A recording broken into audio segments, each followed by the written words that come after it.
കൊത്തി കൊത്തി കഴിക്കാനായിട്ട് കൊത്തു പൊറോട്ട ഉണ്ടാക്കിയാലോ? ഉണ്ടാക്കാനും വളരെ എളുപ്പമാണ്, അടിപൊളി ടേസ്റ്റുമാണ്. ഒരു പാത്രം അടുപ്പിലേക്ക് വെക്കാം, വെളിച്ചെണ്ണ ഒഴിച്ചു കൊടുക്കാം. എണ്ണ ചൂടായി വരുന്ന സമയത്ത് വലിയൊരു സവാള അരിഞ്ഞതും പച്ചമുളക് നടുവേ കീറിയതും കൂടെ ഇട്ട് കൊടുത്ത് നല്ല പോലെ തന്നെ ഒന്ന് വഴറ്റിയെടുക്കാം. ഒരുപാടങ്ങ് വഴറ്റിയെടുക്കണ്ടേ. സവാള ഒരു പകുതി വേവായ മാത്രം മതിയാവും. പെട്ടെന്ന് വഴണ്ടി വരാനേ കുറച്ച് ഉപ്പും കൂടെ ഇട്ട് കൊടുക്കാം. ഇപ്പോൾ സവാള ഏകദേശം ഒന്ന് വഴണ്ടി വന്നിട്ടുണ്ട്. ഈ സമയം ഇതിനകത്തേക്ക് വലിയൊരു തക്കാളി ചെറുതായി അരിഞ്ഞും കൂടെ ഇട്ട് കൊടുത്ത് നല്ലപോലെ ഇളക്കി യോജിപ്പിച്ച് ലോ ഫ്ലെയിമിലാക്കി അടച്ച് വെച്ച് വേവിക്കുക. തക്കാളി ഒരു ആവി കയറുമ്പോഴത്തേന് നല്ലപോലെ തന്നെ വെന്ത് വരും. ഇടയ്ക്കൊന്ന് തുറന്ന് ഇളക്കി കൊടുക്കുകയും കൂടെ ചെയ്യാം. അപ്പോൾ തക്കാളി നല്ലപോലെ തന്നെ ആവി കയറി വെന്ത് വന്നിട്ടുണ്ട്. ഇനി നമുക്ക് ഇതിനകത്തേക്ക് കുറച്ച് കറിവേപ്പിലയും കൂടെ ഇട്ട് കൊടുക്കാം.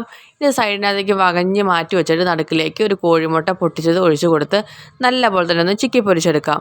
മുട്ട നല്ലപോലെ തന്നെ ചിക്കി പൊരിച്ചെടുത്തിട്ടുണ്ട്. ഇനി ഇതിനകത്തേക്ക് നമുക്ക് 2 പൊറോട്ട ചേർത്ത് കൊടുക്കണം. പൊറോട്ട നല്ലപോലെ തന്നെ ഒന്ന് പിച്ചി കീറിയിട്ട് വേണം നമ്മൾ ഇതിനകത്തേക്ക് ഇട്ട് കൊടുക്കാനായിട്ട്. പൊറോട്ട ഇട്ട് കൊടുത്ത് നല്ലപോലെ തന്നെ ഇളക്കി യോജിപ്പിച്ചെടുക്കാം. പൊറോട്ട ഒന്ന് ചൂടായി വരണം. ലോ ഫ്ലെയിമിൽ തന്നെ ആക്കിയാൽ മതി. പൊറോട്ട നല്ലപോലെ തന്നെ ചൂടായി വന്നിട്ടുണ്ട്.